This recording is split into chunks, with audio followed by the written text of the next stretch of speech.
Hi everyone, my name is Eddie Rowe, and I'm the co-chair of the Large Systems Working Group. And welcome to the stream number 8R. And today we're joined by Jerry Spencer, my apologies, who is a senior design engineer and is going to be taking us through the session. Let's make CMM let CMM make your COBOL migration less painful. Last thing before we get started, please provide feedback for this session. You can do this on the Bring Your Own Agenda available on the GS UK website. This way we can improve the sessions for you. So now I'll pass it over to Jerry. The stage is yours. All right, thank you, Eddie. Let me share my screen.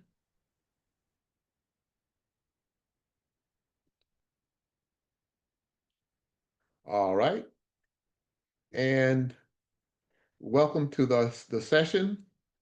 And the title is Let CMM Make Your COBOL Migration Less Painful. Well, my name is Jerry Spencer. As Eddie said, I'm a senior design engineer. I work with DTS Software, and we were recently acquired by Precisely. So we are now a Precisely company. When I entitled this presentation, I want to say make it pain-free, but I realize that COBOL migration is never going to be pain-free. We can help you in the process, but it's going to be a painful process no matter how you go about it. But our effort and our goal is to make that migration less painful. So what are we going to talk about today? Let's look at our agenda. First, we're going to understand why migration is necessary. Then we'll take a look at how to migrate, and then we'll look at what COBOL Migration Manager, which is CMM, we'll take a look at what it can do for you. And it can't do everything, it can't do a lot of the work, but it can help you do the work more effectively. And then we'll wrap up. So first, let's take a look at why migration is necessary. Over the course of time, IBM has announced end of support for various levels of the COBOL compiler. I chose COBOL 4.2. Now, what that means to you is any code that was compiled under COBOL 4.2, it will run. Now, if there are any problems with that code, IBM will support that executable module. However, if there are problems with the compiler, if you go to compile something using COBOL 4.2, they won't help you. It's no longer supported, and you're on your own. So that's an issue. That's, if you have production programs, you want full support for those. If you have to make a change, then you want IBM to support the compiler as well as the executable module. Additionally, IBM is continues to come out with new releases of the COBOL compiler.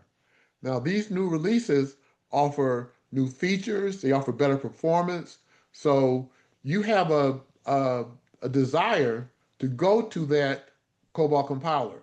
As we'll see later on, you have more performance, better performance, because you have better machines. IBM is continually announcing new hardware, and then the COBOL compiler keeps up with that new hardware. So you get a big advantage of going to the new compiler with the new hardware. Things run faster, cost less, and then everybody's happy about that.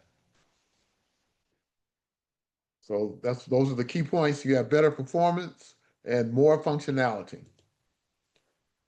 Now, IBM has migration is such an important issue for IBM. They have a COBOL migration portal, and you can go there and take a look at what you have to do to migrate from a prior release of the COBOL compiler to, in this case, 6.4 or whatever release you need to get to. All right, so we've talked about why to migrate. Let's take a look at how to migrate. The very first step is you need to create an inventory of your executables. They were load modules a long time ago, but now IBM calls them executables. You need to know what COBOL programs you have in your shop and which ones you're actually executing.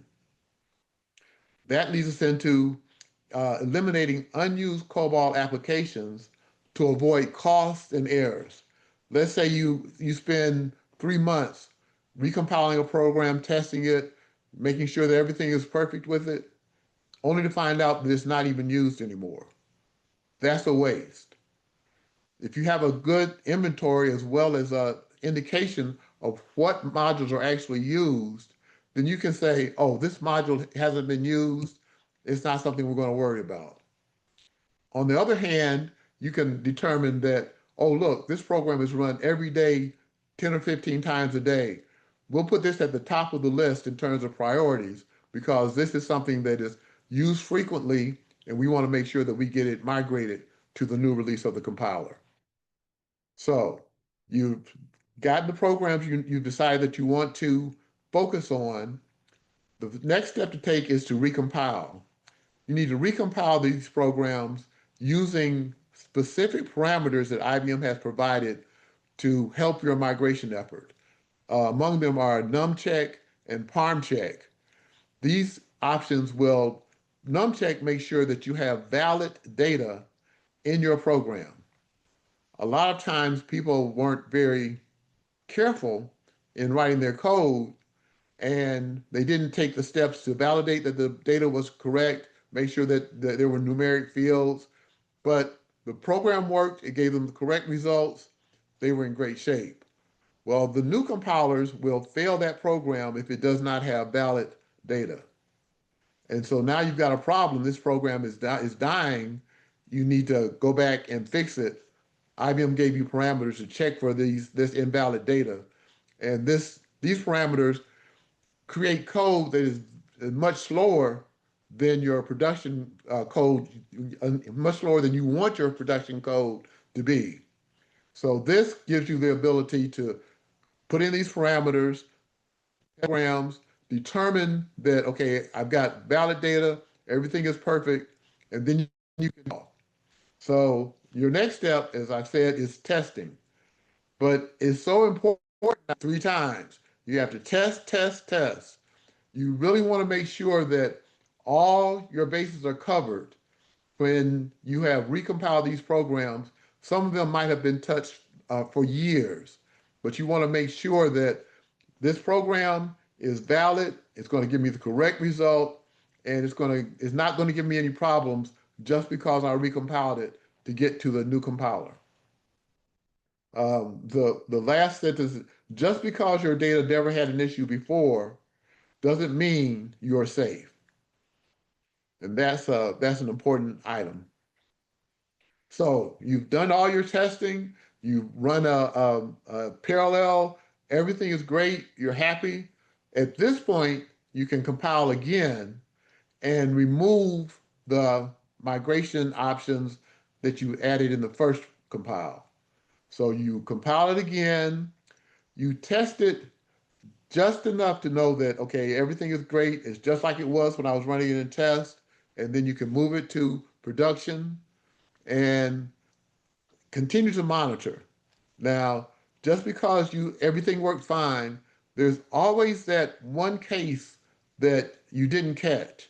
And so you want to make sure that everything is running smoothly, you don't have any unexpected errors, all your reports look good, and then you'll be happy with the results of your migration. This is so important that we kind of broke it down into another section. So in the first step in the inventory, you have to take an inventory of your applications. Do you have any OSVS COBOL programs? Those need to go to the top of the list because they will not execute with the current COBOL compilers. Which programs are actually being run or used? And trying to get this inventory can be a challenge for many organizations. They've probably got 1,000 or more programs that are executed or compiled, and they don't know which ones which ones are used the most. And inventory will help them to identify those programs that are important and prioritize which ones they need to attack first. So then they recompile with the migration options we mentioned, numcheck, parmcheck, etc. They go through the testing, they update the program if they discover there's invalid data. They've got to go in and check it. The parm check makes sure that the parameters are correct. Whatever errors come out of the compile, they have to then go and correct those errors, test it some more, make sure everything is perfect, and then they're ready to move on to production. So this is how the migration process flows. Now, it's important to plan your migration early. That's why we say why early is key. Knowledge, planning, and testing is the key to migration success. You can't just jump into it. You've got to plan. And as part of that planning, you've got to know what you need to focus on, which programs are used, which ones are not used. And that's why the inventory is so important. Uh, we have a program, CMM, that allows you to capture the programs, but it also shows you which programs are actually being executed. It's not nearly as difficult to get a list of COBOL programs as it is to tell which of those programs are actually being executed. You have daily programs, you have probably hourly programs, you have monthly programs, quarterly, annually. You have programs that are only run under certain conditions. So the longer you can run the inventory process, the better knowledge and the better data that you have to plan your migration. So that's what the last sentence is saying. These insights will allow you to prioritize your migration. You understand the full scope of the project, and you understand all the COBOL modules in your environment. When I said all, I meant all COBOL modules in your environment. So we've talked about why you migrate. We've talked about how to migrate. Let's see what we have this slide from IBM. They give you some very useful information to upgrade to COBOL version 6. And so we have a link to that particular website. So now we can look at what CMM can do for you. Jerry, sorry All to right. just interrupt. We've just got a question in the Yes. chat. All right. And it's what's your approach to migrating tightly coupled COBOL modules? All right. Um, Tightly coupled COBOL modules, if I understand correctly, you're asking, I've got a load module with several COBOL programs or several COBOL CSECs within it. Well, our product will give you that information. I've got a COBOL program. I've got a load module. It's got six COBOL programs in it. So we would list each one of those programs. You would then address that by compiling each one of those programs, relinking, doing your testing, testing each program, making sure that everything is correct, and then you can move on. Is that a correct understanding of what you mean by tightly coupled programs? If you can drop that in the chat, yes or no. If not, then explain to me what you mean by that, and we can address that. All right. So we're going to go on and take a look at what CMM can do for you. It will create an inventory of your COBOL programs with negligible system overhead as well as reasonable cost. So you don't have to spend a mint to get this inventory that is vital to a successful migration. And it allows you to capture migration relevant data. Things like the version of the compiler that's used, the compiler options that are used. It even gives you the last date that the program was compiled. So if you have something that hasn't been compiled in 15 years, it'll tell you. You might want to focus on those. These haven't been compiled in 15 years. Therefore, the code is kind of static. So ideally, those should pose less of a risk. Reality, it might not be that way, but that gives you at least an approach to where you want to start. And then now you've got a list of COBOL programs. CMM allows you to identify COBOL programs that are executed regardless of whether they're called directly or indirectly. So if I've got a load module that's got 8 COBOL programs embedded in it, we can identify that program and let you know that these COBOL CSECs are in use. Um, if you have a COBOL program that calls another COBOL program that's in another load module, we can tell you that as well. So every fetch that happens, we can tell you that this program has been executed. So that gives you good information as you proceed. We also have the ability to give you job names and counts of the number of times this program was executed. So you have programs and you look and you've got one that was executed 100 times, one that was executed twice. So you might want to prioritize that one that was executed 100 times because you know that that's much more frequent than the one that was only executed twice. That's something that will help you. And then finally, you can keep track of what's been changed. So when we create your inventory file, we have the compile date. Well, let's say you decide to compile these programs in place. You compile them into the same load module that you're currently using. I wouldn't advise that, but let's just say you do. Well, if you do that, then the compile date is going to change. What we do is we make the compile date a part of the key for the record. That way, you have your old information so you can see that the old module was executed however many times it was. That's still intact, even though you've recompiled this module. So that gives you the ability to recompile this module, test it out, run it.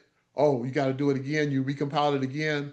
All of your counts of when that program was executed are in the file, but they're under whatever compile date you ran the compiler.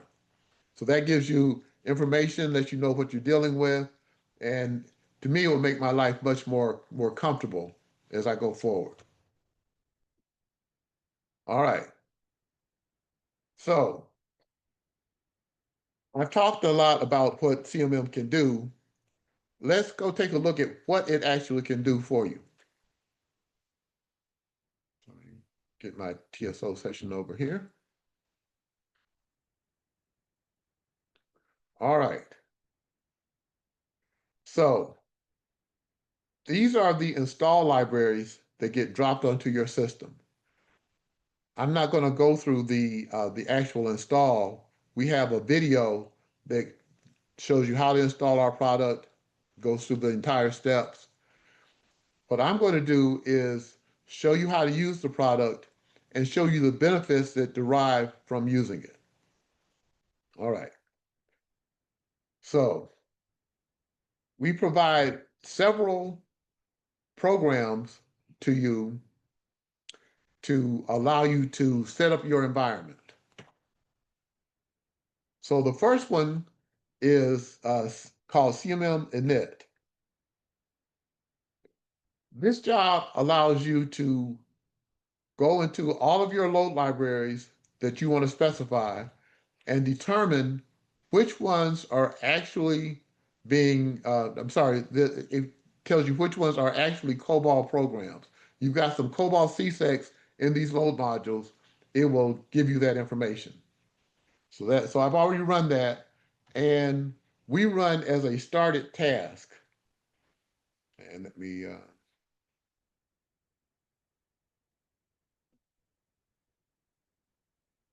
and my started task is diff CMM 71.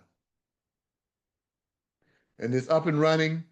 And all it basically does is it brings up the product, and it also starts what is called the fetch exit. The fetch exit allows us to know every COBOL program that is executed. When that program is fetched, we see it and we write an SMF record. Now, it would be nice if we were able to say, oh, this is a program that was executed. Let me go see if I care about this program. And so then we can go look in our it's a VSAM file. We go look in the VSAM file. Oh no, I don't see this. So I'm not interested in this. I'm not gonna write an SMF record. Unfortunately, the fetch exit is very limited in its capability.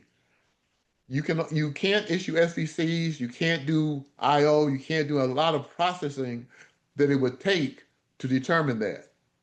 So what we're forced to do is whenever we see a fetch, we write an SMF record. Now understand, that means there's going to be a lot of SMF records. So we've given you the ability to tailor that to the best of your ability. We can say, I'm not interested in things that are in the linked list. Most people don't put their production libraries in the linked list.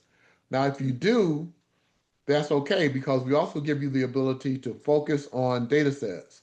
So you can say, yes, I got to process the linked list, but in the linked list, these are the only data sets that I'm concerned about.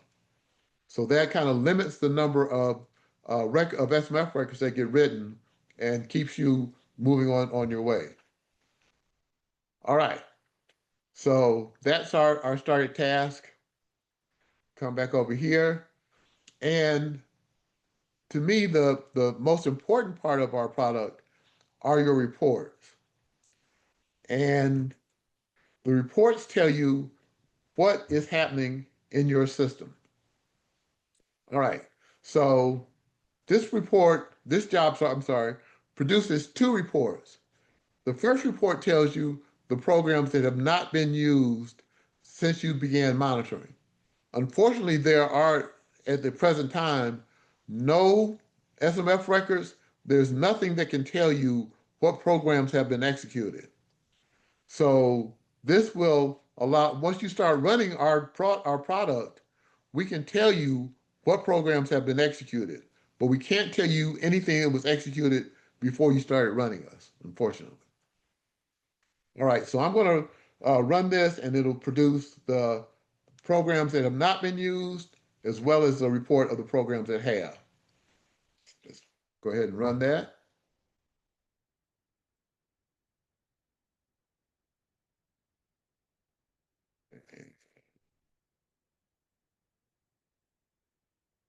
Take a look at that.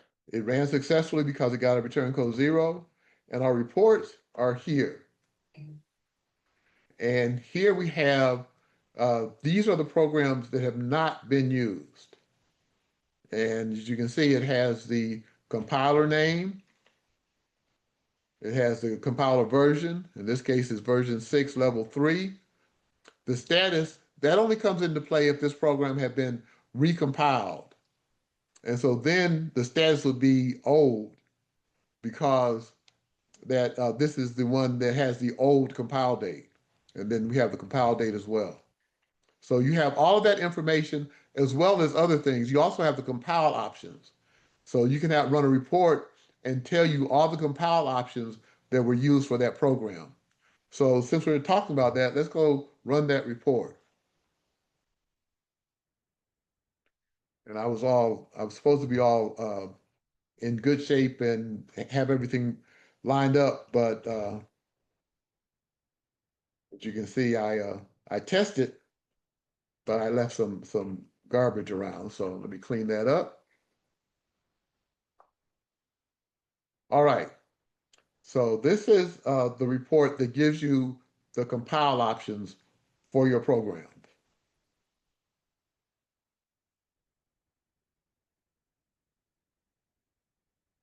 right?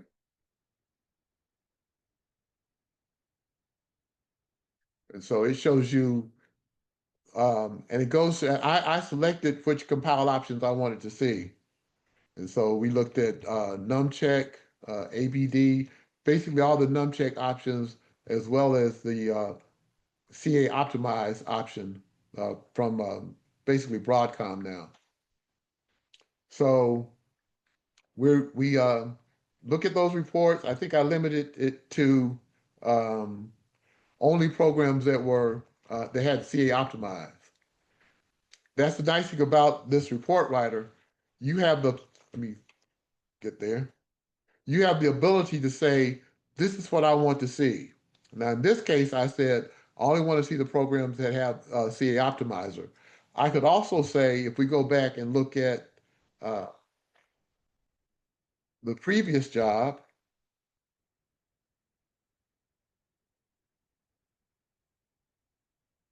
I could say, I only want to look at data set dts.cobol.pdse. So here, instead of saying I want only ones that have CA optimized, I could say if ampersand DS name equals, and then the dts.cobol.pdse, that says I want to get a report on just the modules that are in that particular data set. Oh, it's not going to like that. I forgot to say then.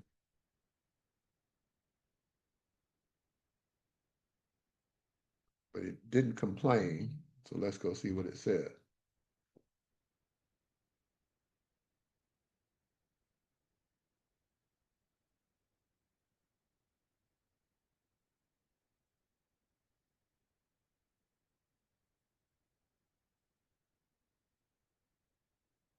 Huh. Okay, so these are the programs that are in dts.cobol.pdse, and it gives me those compile options that are in for that were used for those programs. And one of the things that we have a record that has all of the COBOL compile options. And so all of these programs use this record. It's called @FLR. And you go down, put them in alphabetical order, kind of. Excuse me. So all of these compile options are available. You can run a report on all of them and get the information that you're looking for. You might want to know which ones had a particular option, so you can say, if it has this COBOL compile option, put it in the report. All right. So how do we, excuse me, how do we keep track of which programs have been used? Well, I mentioned the SMF records, and what we have to do is run a job, and set here. I set up some jobs to run so that we actually execute a program and it will change the report that we get. So, excuse me, I'm going to execute this program. It's called AP month, and that will change the report. Now, another thing that I want to do, and I didn't change this job name.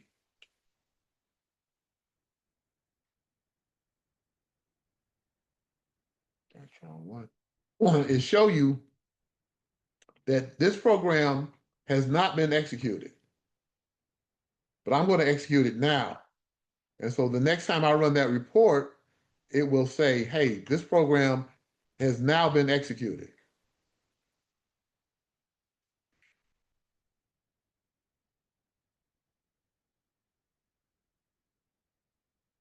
Okay, so as soon as that program is executed, it'll get fetched. And then we now know we have SMF records that have to be processed. So what does that process look like? Well, the first thing I have to do is get those SMF records out so I can access them. So I issue the ISMF command, and it kicks off the automatic job to dump the SMF records. And that job is called SMF clear.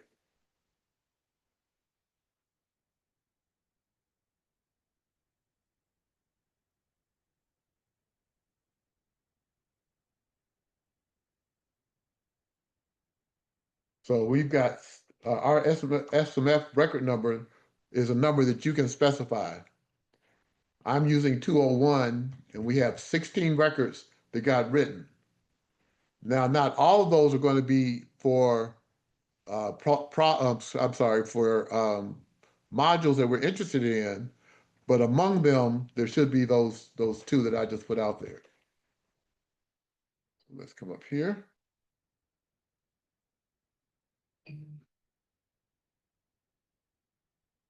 And we want to go back over here.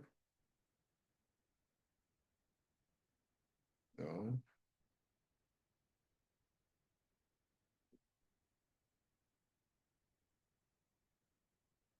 No.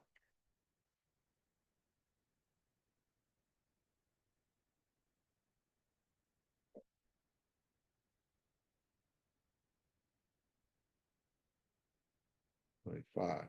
Sorry, I got a little ahead of myself.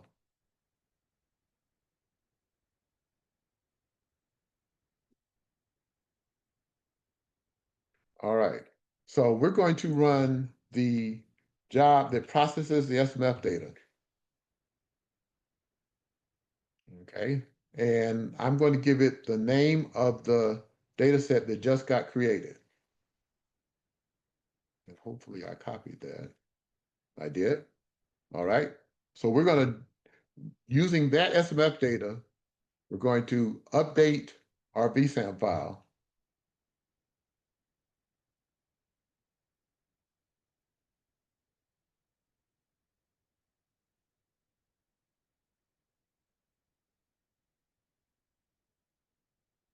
And at the end, we said we found two SMF records, and those both were added to our ProgL data set. ProgL lists all of the jobs that have been executed. ProgI keeps track of the actual modules themselves. So let's go back and run our report.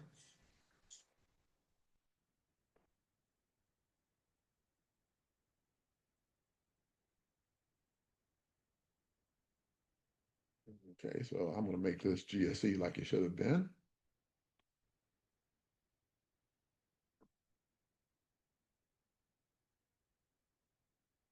All right.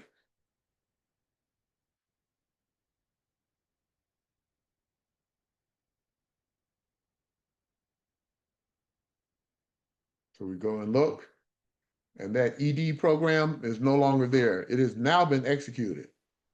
And so if we go look at the programs that have been executed, it was executed, today. It's there. And it was, we have the compile date. It was run one time.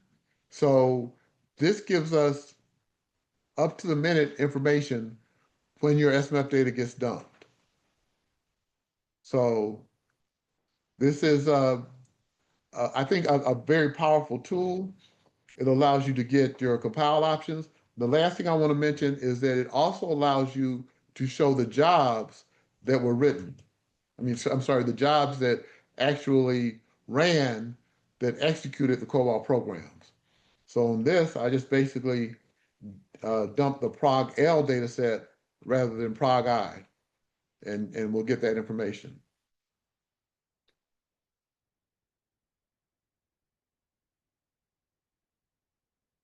All right.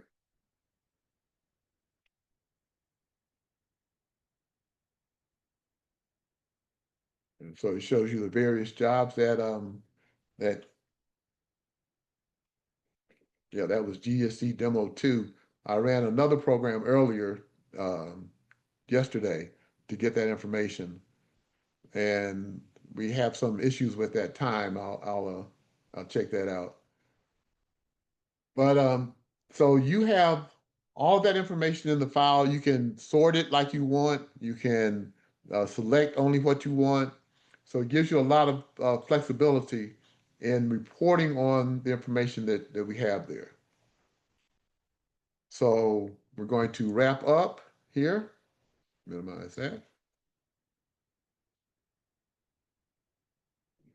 So first thing we looked at was why we migrate. for a new compiler, which gives you performance enhancements, new functionality, as well as compilers that have been reached their end of life. They're no longer in service. So those are the motivations for migrating to a new compiler. We talk about how to migrate. You create an inventory, you prioritize what needs to be recompiled. You recompile using the test compiler options, and then you test and test and test. And then finally, we can help by helping you create this inventory, help you prioritize and keep track of what's been migrated and what needs to be migrated in that data set. So if you have any additional questions, you can drop them in the chat. I'm going to put up the feedback. It's got the link as well as the code. So you can, the QR code, and let me know what you think. Anything I can change or improve is welcome. And I'll turn it back over to Eddie. You're muted, Eddie. Thank you. Thanks, Jerry, for taking us through that amazing session. Please all, if you do have any questions, feel free to ask, as you should all now be able to unmute.